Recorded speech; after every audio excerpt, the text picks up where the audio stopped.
En direct à la télévision sénégalaise, le présentateur lit le communiqué de la présidence. Cette information qui vient de nous parvenir, dissolution du gouvernement, le Premier ministre Amadou Ba, remplacé par Maître Sidiki Kaba, l'actuel ministre de l'Intérieur. Nous y reviendrons.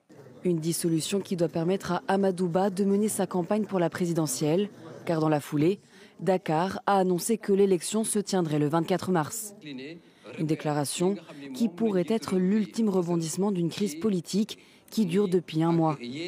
Le 3 février dernier, Macky Sall décide de reporter sine die le scrutin prévu initialement le 24 février. L'annonce entraîne alors la colère des Sénégalais et de l'opposition qui accusent le président de putsch institutionnel. Plusieurs manifestations, parfois violentes, ébranlent le pays.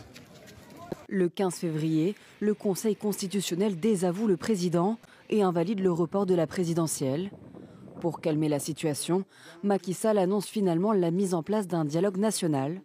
Ce dernier propose le 2 juin comme nouvelle date de l'élection. Une proposition finalement rejetée par le Conseil constitutionnel ce mercredi soir.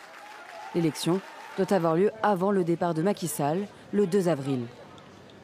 Le premier tour du scrutin aura donc lieu avant cette date, mais avec quel candidat ? Les sages refusent de réexaminer la liste des concurrents. Les 19 candidats devraient donc rester les mêmes, et ce, malgré le vote d'une loi d'amnistie mercredi. Elle permet d'abandonner les poursuites contre les auteurs de crimes ou délits en lien avec les manifestations politiques de ces dernières semaines. Impossible de savoir pour le moment si l'opposant le plus en vue à Macky Sall, Ousmane Sonko, actuellement détenu, est concerné par cette amnistie.